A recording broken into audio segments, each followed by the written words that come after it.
நீங்கள் வந்து திமுக, நான் வந்து அதிமுக. இப்போ அவர் என்ன பண்ணுறாருன்னா, அவரோட ஓட்டை வந்து ராஜினாமா பண்ண சொல்லலை. ஓகே, திமுகவிலையும் பிரச்சனை, அதிமுகவில் இருக்கிறதா ராஜினாமா ஆகிட்டு. அப்போ அதிமுகன்றது எதிர்த்து ஓட்டு போடக்கூடிய ஒரு கட்சி. போன வாட்டி சட்டமன்றத்தில் திமுக கூட வெளிநடப்பு, அதிமுக தான் எதிர்த்து ஓட்டு போட்டது. எதிர்த்து ஓட்டப்பட்ட ஒரு கட்சியிலேயே தானே ராஜினாமா வருது.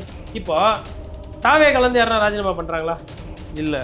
ஏன் நீங்கள் ஒரு கேவலத்தை பண்ணிங்கன்னா அந்த கேவலம் திருப்பி காது மூக்கு பொட்டுலாம் வச்சு இன்னும் பெரிய கேவலமாக வந்து நிற்கும். What goes around comes around. இதே ஆதாயத்துக்காக இல்லை சேவை செய்யணும், எதிர்கட்சியில் இருந்தால் தான் இன்னும் நல்லா சேவை செய்ய முடியும், முதலமைச்சரை இன்னும் மாண்பா கேள்வி கேட்க முடியும்னு உங்கள் சொந்த கட்சியிலேருந்து ஒரு 10 பேர் நாளைக்கு திமுகவில் போய் சேர்றாங்க. அப்போ நீங்கள் என்ன பண்ணுவீங்க? ஒரு ராஜ்யசபா உறுப்பினர் தேர்வை வந்துட்டு குதிரை பேர் அரசியல் பண்ணி ஓட்டை மாற்றி போட்டு பிஜேபி ஜெயிச்சுன்னு போயிடுச்சு. சொந்த கட்சியோட லட்சணம் இன்றைக்கி அப்படி இருக்குது. அதனால் நீங்கள் என்ன பண்ணுறீங்க, எல்லாமே உங்களுக்கு சரியாக போகுது. பிஜேபி பண்ணால் தப்பு, தாவேக பண்ணால் சரி, அவங்களா விருப்பப்பட்டு வராங்க. காங்கிரஸ்லேயும் அவங்களா விருப்பப்பட்டு தான் போய் பிஜேபி சேர்ந்தாங்க. பட் ஒரே ஒரு விஷயம் வந்து அதிமுக தொண்டனுக்கு ஒரு உத்தரவாதத்தை எடப்பாடி பழனிசாமி கொடுத்துருக்காரு. தொண்டர்களோட கோரிக்கைகளையும் அவர் ஏற்றுக்கணும். அதே நேரத்தில் தொண்டர்கள் நிறைய பேர் என்னென்னா இந்த இந்த இந்த சண்டையெல்லாம் சரியாகணுன்ற அந்த ஒரு கோரிக்கைகள் இருக்குது. அது எவ்வளோ சீக்கிரம் அவர் சரி செய்ய போகிறாருன்றது அது அவருக்கு தான் தெரியும். அவர் பொதுச் செயலாளர்ன்றதால அவர் மகனுக்கு வந்து பெரிய முக்கியத்துவம் இப்போதைக்கு கொடுக்குறீங்கன்னா அப்போ திமுகவுக்கும் அதிமுகவுக்கும் வித்தியாசம் தான். ஒருத்தர் ஆக்டிவாக இருக்கிறார், அவர் என்னங்க குறை, நல்லா தானங்க பேசுகிறாரு, நல்லா தான் கேள்வி. இன்னமும் விவசாயி பிரச்சனைன்னு வரும்பொழுது 20 நிமிஷம் பேச சொன்னீங்கன்னா தங்கு தடை இல்லாமல் அழகாக தானே பேசுகிறாரு.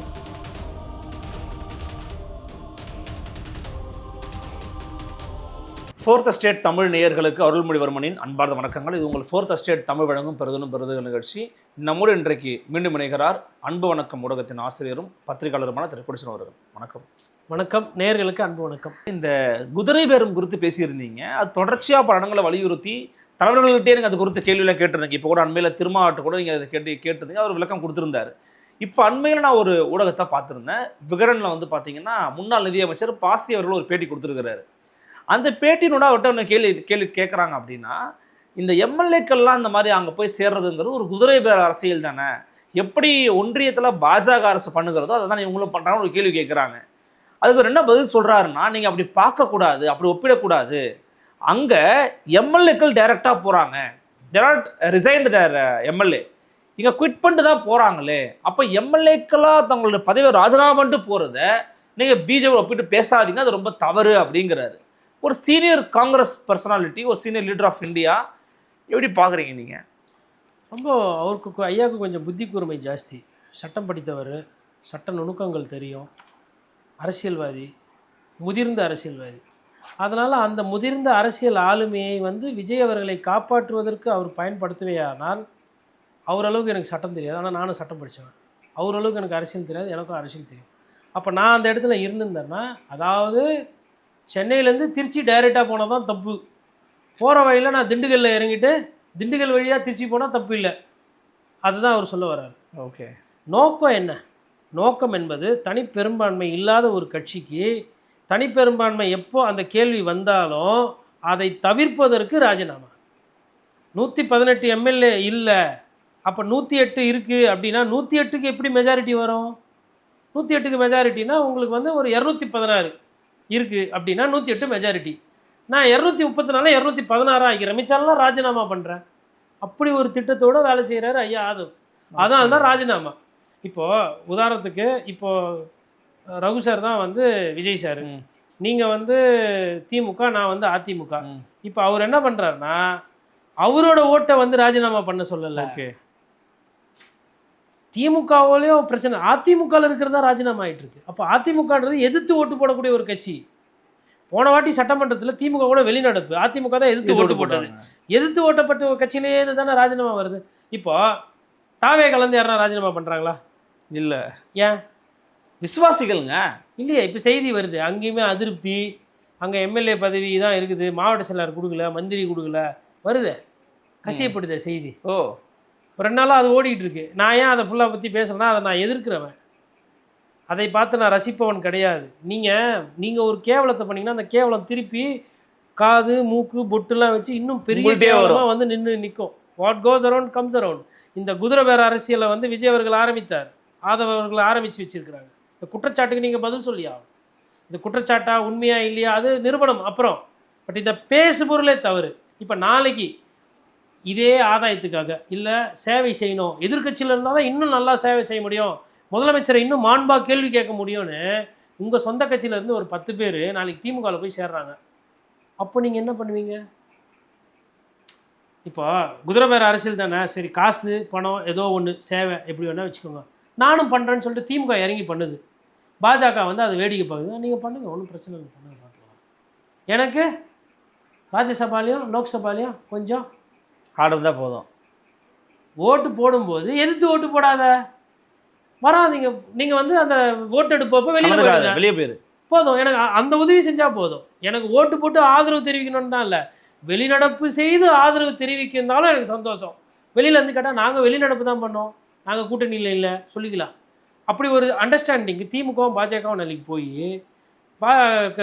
10 எம்எல்ஏ வந்து திமுக எடுத்துன்னு போனால் அப்போது இதே பதிலை தான் நீங்கள் சொல்லுவீங்களா? நான் தான் கேட்குறேன். நியாயமான நாளைக்கு இன்னைக்கு நமக்கு கூட்டணியில் இருக்கிறோம், நமக்கு இனிக்குதுன்றதுனால பேசக்கூடாது. இன்னைக்கு ஒரு ராஜ்யசபா உறுப்பினர் தேர்வை வந்துட்டு குதிரை பேர அரசியல் பண்ணி ஓட்டை மாற்றி போட்டு பிஜேபி ஜெயிச்சுன்னு போயிடுச்சு. சொந்த கட்சியோட லட்சணம் இன்றைக்கி அப்படி இருக்குது. அதனால் நீங்கள் என்ன பண்ணுறீங்க, எல்லாமே உங்களுக்கு சரியாக போகுது. பிஜேபி பண்ணால் தப்பு, தாவேக பண்ணால் சரி, அவங்களா விருப்பப்பட்டு வராங்க. காங்கிரஸ்லேயும் அவங்களா விருப்பப்பட்டு தான் போய் பிஜேபியில் சேர்றாங்க. அவர் சொன்னார்ல, நான் காங்கிரஸில் ஒண்டினா ராகுல் காந்தி எனக்கு பிடிக்கும், மோடி எனக்கு பிடிக்காது, இருந்தாலும் இப்போ போயிடும் அப்படியே போகிறாங்க. பிஜேபி எனக்கு பிடிக்குதுன்னு தானே போகிறாங்க, எல்லாரும் விருப்பப்பட்டு தான் சார் போகிறாங்க. அதெல்லாம் அப்படியே டைரெக்டாக போய் சேர்ந்துக்கிறது, ஒரு ஸ்டாப்பு வச்சு சேர்றது. அவங்க என்ன பண்ண சார், அது எப்படி சொல்லுவாங்க, போத்திக்கின்னு பத்துக்கினா படுத்து போத்திக்கினா ராஜினாமா பண்ணிட்டு போய் சேர்றாங்க. சேர்ந்துட்டு இப்போ என்ன பண்ண போகிறாங்க, சீட்டு கொடுத்தா நிற்க போகிறாங்க, அவ்வளோதானே. நீங்கள் என்ன சொல்கிறீங்க, அப்படியே போய் அப்படியே போய் சேரணுன்னு தான் ஆசை, ஆனால் குதிரை பேர சட்டத்தில் பதவி போயிடுமே, அதனால கோர்ட்டில் பஞ்சாயத்து இருக்கே, என்னமோ அவங்க என்னமோ அப்படியே தார்மீக அடிப்படையில் கண்ணியமாக பண்ண மாதிரி இல்லை நீங்கள் சொல்கிறீங்க.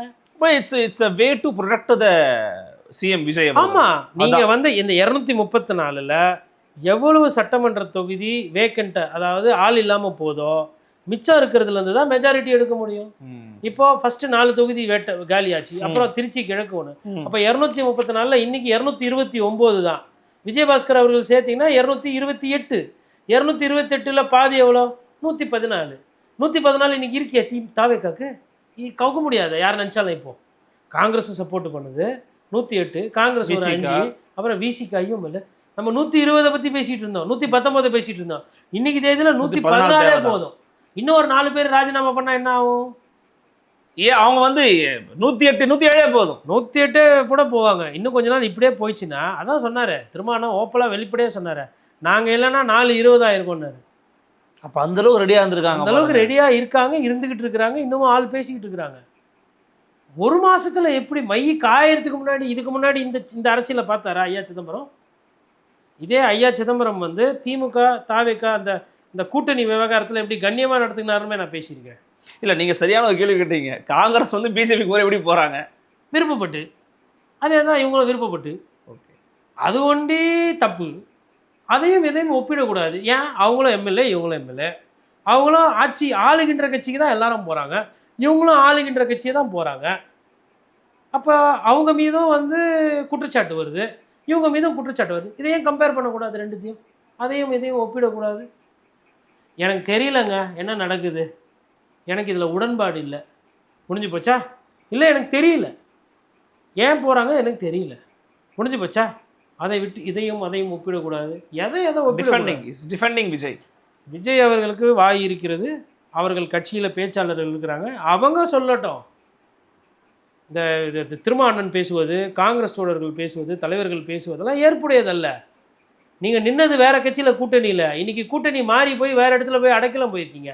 அந்த விஷயத்தில் தோழர் சண்முகம் ஒன்று சொன்னார், ஒரு தலைமையாக ஆளுமையாக, அந்த நிமிஷம் எனக்கு அவர் சொன்ன அந்த பதில் புல்லரிச்சுது.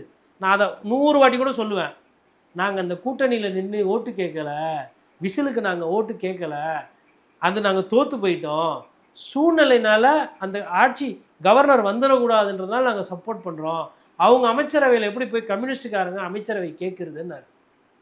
எவ்வளோ மாண்பாக இருக்குது இந்த பதில். அவரை தான் எதிர்கட்சி, அவரும் தான் உங்களை மாதிரி கூட்டணி, நீங்களாச்சும் கூட்டணிக்குள்ளே போயிருக்கீங்க, ஒரு கூட்டணிக்கு வெளியிலேருந்து பேசுகிறாரு. ஒரு அரசியல் ஆளுமை இப்படி பேசுகிறத நான் பெருமையாக பார்க்கவா? இல்லை ஐயா பெரிய பதவியிலலாம் இருந்தவர், மெத்த படித்தவர் ஐயா, எனக்கு பிடிக்கும் அவரை, ஐயா சிதம்பரத்தை எனக்கு பிடிக்கும், அதில் மாற்றுக்கிறது கிடையாது. ஆனால் இந்த பதில் அவர் சொல்லுவேனால் நான் அதை பேசுவேன். இன்றைக்கி இருந்த நிதி அமைச்சரில் அவர் ஒரு சில விஷயத்தில் வரியெல்லாம் ஏற்றினாரு, பிரச்சனை. பட் ஒரு தமிழனா அவர் வேட்டி கட்டிக்கிட்டு போய் பாராளுமன்றத்தில் ஒரு சில விஷயங்கள் பேசும்போது கொல்லும்போது அதை பார்க்கும்போது சூப்பர், இது அரசியல் ஆளுமை அப்படின்னு பார்த்தவன் நான். ஆனால் இது மாதிரி நீங்கள் வந்து மாற்றி பேசுவீங்க, இல்லை இதை மடைமாற்றம் பண்ணுவீங்கன்னா அப்போ ஒரு பத்திரிகையாளராக என் பார்வை என்ன? அதை பண்ண தான் செய்யணும். குறிப்பாக நீங்கள் சொல்லும்போது இதில் எல்லாரும் பாதிக்கப்படுற இடத்துல யார் வராங்கன்னா அதிமுக தானே வராங்க. இப்போ விஜயபாஸ்கர் ராஜினாமா பண்ணிட்டாரு, அடுத்தடுத்து சில காய்களை நகர்த்துறதுக்கு தாவேக தயாராக இருக்குதுன்னு சொல்கிறாங்க. ஆச்சரியமான பேர்கள்லாம் அடிபட்டுக்கிட்டு இருக்கு. தாவேக அவர் நம்ம இவர் டி நகர் சத்யாலாம் பேர்லாம் சொல்கிறாங்க, உண்மையாக அப்படியான்னு தெரியாது. ஆனாலும் இதுக்கெல்லாம் ஒரு முற்றுப்புள்ளி வைக்கிற மாதிரி என் பையன் வந்து வருவான்னு பேசிகிட்டே இருந்தீங்க, அது ஒரு யூகம் வதந்தி, வரமாட்டார், என் மகன் அரசியலுக்கு வரமாட்டாருன்னு பேசி ஒரு முற்றுப்புள்ளி வச்சிருக்கிறாரு. சிவி சண்முகம் வேலுமணி கொஞ்சம் அப்செட்டாக இருக்கிறதா சொல்கிறாங்க. What's happening inside ADMK? இல்லை, ஏடிஎம்கே சிக்கல் வந்து நாளுக்கு நாளுக்கு பெரிய சிக்கலாக போகுது, இடியாப்ப சிக்கலாக போகுது. இதுக்கு தீர்வு என்னன்றது தெரியல. பட் ஒரே ஒரு விஷயம் வந்து அதிமுக தொண்டனுக்கு ஒரு உத்தரவாதத்தை எடப்பாடி பழனிசாமி கொடுத்துருக்குறாரு. தொண்டர்களோட கோரிக்கைகளையும் அவர் ஏற்றுக்கணும். அதே நேரத்தில் தொண்டர்கள் நிறைய பேர் என்னென்னா இந்த இந்த இந்த சண்டையெல்லாம் சரியாகணுன்ற அந்த ஒரு கோரிக்கைகள் இருக்குது. அது எவ்வளோ சீக்கிரம் அவர் சரி செய்ய போகிறாருன்றது அது அவருக்கு தான் தெரியும். பட் ஆனால் ஒரு மிகப்பெரிய சர்ச்சைக்கு, ஒரு மிகப்பெரிய பிரச்சனைக்கு அவர் முற்றுப்புள்ளி கொடுக்குது. ஏன்னா அதிமுகன்றது அந்த அந்த கட்சியினுடைய அடிநாதம் என்பது குடும்ப அரசியல் எதிர்ப்பு. ஒரு குடும்பத்தில் இருக்கிறவங்க சர்வாதிகாரம் பண்ணக்கூடாது. அப்பா பதவியில் இருந்தால் மகன் தான் வரணும், மகன் இருந்தால் அதுக்கப்புறம் பேரன் தான் வரணும், அப்படி கிடையாது. இவரே அதே தான் பிரச்சாரமாக பண்ணார். இந்த கட்சியில் இன்றைக்கி நான் நிற்கிறேன், நான் பொதுச் செயலராக நிற்கிறேன், உங்கள் முன்னாடி நான் நிற்கிறேன். ஏன்னா அதிமுகவில் யார் வேணால் எந்த உயரிய பதவிக்கு வரலாம், சின்ன ஒரு அங்கே இருக்கிற ஒரு தொண்டம் கூட இந்த இடத்துக்கு வரலாம், இதுதான் இந்த கட்சியோட பலம் அப்படின்ற மாதிரி அவர் பேசியிருக்காரு. அப்போ அதுதான் அந்த கட்சியினுடைய ஆன்மா. அப்படின்னா அந்த ஆன்மாவை ஆட்டி பார்த்துருக்கிறார் ஐயா சிவி சண்முகம். என்ன சொல்கிறாரு? மிதுன் அவர்கள் உள்ளே வர்றதுக்கு வேலை பார்க்குறாரு. முதல்ல அவர் தான் வெளியே பேசினார். அதாவது அதுக்கு வந்து எடப்பாடி வந்து நல்ல பதில் அவர் சொல்லியிருக்கிறார். இபிஎஸ் என்னன்னா, ஒரு கட்சியில் தொண்டராக இருக்கிறது இருக்கலாம், யார் வேணா இருக்கலாம். என்னோட மகனாக இருக்கிற காரணத்தினால தொண்டனாக இருக்கக்கூடாதுன்றது கிடையாது. தொண்டனா யார் வேணால் எவ்வளோ இருக்கலாம். ஒரு கட்சிக்கு கோடி கணக்கில் இருப்பாங்க, இல்லை லட்சக்கணக்கில் இருப்பாங்க தொண்டர்கள். தொண்டர்கள்லாம் 10ஓட 11 அத்தோட ஒன்றா ஒரு தொண்டராகவோ இல்லை கம்யூனிஸ்ட் கட்சியில் ஒரு ஊழியராக இருக்கிறதோ தப்பு கிடையாது, அது இருப்பார். ஆனால் பதவி அதிகாரத்துக்கு அவர் வரமாட்டார் அப்படின்னு ஃபுல் ஸ்டாப் வச்சுருக்கு. அது உண்மையிலே வரவேற்கத்தக்கு. மேபி அவர் என்ன நினைக்கிறாருன்னா, மேபி இப்போ இல்லை, மேபி அவர் ஒரு வேளை ரிட்டையர்மெண்ட் எடுத்துக்கிறாரு, இல்லை வயசு அதிகமானதுக்கப்புறம் நான் இல்லை அப்படின்னும் போது அப்போ கட்சி ரீதியாக பார்த்துட்டு என்ன முடிவு எடுப்பாங்களோ என்னன்னு தெரியாது. இன்றைக்கி தேர்தலில் அவர் பொதுச் செயலாளர், அவர் பொதுச் செயலாளர்ன்றதால அவர் மகனுக்கு வந்து பெரிய முக்கியத்துவம் இப்போதைக்கு கொடுக்குறீங்கன்னா அப்போ திமுகவுக்கும் அதிமுகவுக்கும் வித்தியாசம் தான். ஒருத்தர் ஆக்டிவாக இருக்கிறார், அவர் என்னங்க குறை, நல்லா தானங்க பேசுகிறாரு, நல்லா தான் கேள்வி. இன்னமும் விவசாயி பிரச்சனைன்னு வரும்பொழுது 20 நிமிஷம் பேச சொன்னீங்கன்னா தங்கு தடை இல்லாமல் அழகாக தானே பேசுகிறாரு. நீர் வேளாண்மை ஆகட்டும், விவசாயி பிரச்சனை ஆகட்டும், குடிமராமத்து ஆகட்டும், அதெல்லாம் வந்து நல்ல மக்கள் பிரச்சனை தெரியுது தானே. தாலிக்கு தங்கத்துலேருந்து ஆரம்பித்து ஆடு மாடு கொடுக்குறதுலேருந்து, லேப்டாப்லேருந்து, மின்சாரம் வந்து தடையில்லா மின்சாரம் எப்படி கொடுக்கணும், மும்முனை மின்சாரம் என்ன கொடுக்கணும், விவசாயிக்கு என்ன வேணும், வேளாண் கடன் ரத்தில் என்ன பிரச்சனை. 7.5% நீட்டு தேர்வு ரத்து பண்ண முடியாது. 7.5% கவர்மெண்ட் ஸ்கூலில் படிக்கிற பசங்களுக்கு யார் பீரியடை நடந்தது.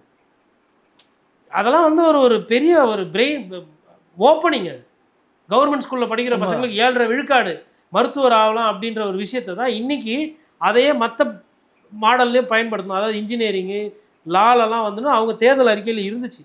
அது இப்போ தாவேக்கா பண்ண போகிறாங்களா இல்லை அது அந்த சிந்தனை இருக்குமான்னு தெரியல. படிக்காத எடப்பாடி பழனிசாமி காலத்தில் அது வந்துச்சு. அப்போது ஒரு சைடு வந்து அவர் மீது வந்து ஊழல் குற்றச்சாட்டுகள், அவர் சுற்றி இருந்தவங்கலாம் பண்ணாங்க அந்த குற்றச்சாட்டு, அவர் அடம் பிடிக்கிறாரு, ஓபிஎஸ் எப்படி தான் பண்ணார், சசிகலாவை சேர்த்துக்கல, இவங்களோட சண்டை அவங்களோட சண்டை, இந்த விமர்சனம்லாம் இருந்தாலும் ஒரு சில விஷயத்தில் அவர் வந்து ஒரு சில தெளிவுகளும் கொடுக்குறாரு. நிறைய ஒரு கேள்வி, சட்டமன்றம் நடந்துகிட்டு இருக்குன்னு நீங்கள் பார்த்துருப்பீங்க, லைவ் வந்து கட் பண்ணியிருக்கிறாங்க அப்படிங்கிற செய்தியை நம்ம பார்க்குறோம். மேகதாது குறித்து பேசுகிற அன்றைக்கி லைவ் கட் பண்ணியிருக்கிறாங்கிற செய்தியை நம்ம பார்க்குறோம். லைவை கண்டினியூ பண்ணுவாங்கன்னு நினைக்கிறீங்களா, இல்லை என்ன சிக்கலாக இருக்குது, சட்டமன்றத்தில் தாவேக்கா எதிர்கொள்ளக்கூடிய சவால்கள் எப்படி இருக்குன்னு பார்க்க போகிறீங்க சுருக்கமாக? அது மக்களுக்கு வந்து சட்டமன்றத்தில் என்ன நடக்குதுன்னு பார்க்கணுன்ற ஆர்வம் அதிகமாக இருக்குது. குறிப்பாக விஜய் அவர்கள் முதலமைச்சர் ஆனதுக்கப்புறமா வந்து அரசியலை வந்து கூர்ந்து கவனிக்கிறாங்க, பார்க்குறாங்க. விஜய் அவர்கள் எப்படி பர்ஃபார்மன்ஸ் பண்ணுறாரு, ஒரு முதலமைச்சராக என்னுடைய முதல்வர் எப்படி செயல்படுறாருன்னு அந்த ஆசை இருக்குது. அந்த ஆசையாக பார்க்க அரசியலை தெரிஞ்சுக்கணும்னு நினைக்கிறவங்கக்கிட்ட இந்த மாதிரி லைவை கட் பண்ணுறதெல்லாம் அதெல்லாம் வந்து ஜனநாயகத்துக்கு ஆரோக்கியமாக இல்லை. இது வந்து பெரிய வார்த்தைகள்லாம் நான் பயன்படுத்த மாட்டேன். ஜனநாயக படுகொலை, இது அப்படிலாம் ஐயா வைகோவெல்லாம் விட்டிங்கன்னா பயங்கரமாக பேசியிருப்பார். இந்த மாதிரி வார்த்தைகள் இப்போ பேச மாட்டார். அதனால் 27 அப்புறம் பேசுவார். ஆமாம், அந்த பொதுக்குழு பேசுவார் அவர். அப்போது இது வந்து என்னென்னா, ஒரு மக்கள் பார்க்கட்டுமே என்ன நடக்குது, யார் என்ன கேட்குறா, மக்கள் பிரச்சனை தானே பேசுகிறாங்க, அதை பார்க்கணும். அது மேபி லைவ் விட்டால் முதல்வர் வந்து அவருக்கு சரியாக செயல்பாடு கம்மியாக இருக்குது, அவரால் வந்து ஆக்கப்பூர்வமாக எதிர்வினை அமைதியாக இருக்காரு, அதை காப்பாற்றுறதுக்கு வேண்டி இது பண்ணுற ஒரு முயற்சியாக. முதலமைச்சரை காப்பாற்றுறாங்களா அப்போ? இல்லை, வேற என்ன நோக்கம் இருக்க முடியும்? அங்கே எதுவும் தப்பு தண்டா நடக்கலை, அங்கே அடிதடி. அட்லின்னு பேசுறாரு, சட்னின்னு பேசுறாரு. இவருக்கு இன்னைக்கு சிவசங்கர் சொல்றாரு, நான் அட்லியை பற்றி பேசுவேன், சட்னியை பற்றியும் பேசுவேன், நான் பேசுவேங்க, எவ்வளோ வேணால் பேசுவேங்க. ஐயா, அட்லி அப்படின்றது ஆபாச வார்த்தை கிடையாது. அட்லி படத்தில் நடித்து வசீகரமானவர் தான் இன்னைக்கு முதலமைச்சராகவே வந்திருக்கிறார். அப்படி இருக்கும்போது இன்னைக்கு தேதியில் வந்து அது ரெலவெண்ட் தான். ஆபாசமான வார்த்தை, தப்பான விஷயமும் கிடையாது. அதாவது இப்போ அட்லி 4 படத்தில் வந்து படம் எடுத்து போடுவாருன்னா அவர் நல்ல விளம்பரம் தானே. நீங்கள் அதை அப்படி பார்க்க மாட்டேன்றீங்க. அரசியல் மத்தியில் அட்லியார் தெரிஞ்சு போச்சு இன்னைக்கு. அதனால் வந்து அது ஒன்றும் பிரச்சனை இல்லை. இன்னும் இளைஞர்கள்லாம் பார்க்கும்போது அண்ணா அந்த அட்லி அண்ணா அந்த படத்தில் ஒரு காட்சி வச்சு அதே மாதிரி இப்போ விஜய் அண்ணாவும் ஏதோ சம்பவம்லாம் இருக்கும் போல அப்படின்னு ஒரு எதிர்பார்ப்பெல்லாம் கூட டெவலப் ஆகும். அதனால் அது திருப்பி அந்த லைவ் வந்து வரணும் அப்படின்றது தான் மக்கள் விரும்புவாங்க. ஒரு பத்திரிகையாளருமே நம்மளும் அந்த கோரிக்கையை வந்து அரசிடம் அப்படி தான் வைக்கணும். ஏன்னா மக்களுக்கு தெரியணும் என்ன நடக்குது, ஏது நடக்குது. கொத்துவருக்கும் மிக்க நன்றி. நன்றி. நன்றி. சந்திக்கலாம். வணக்கம்.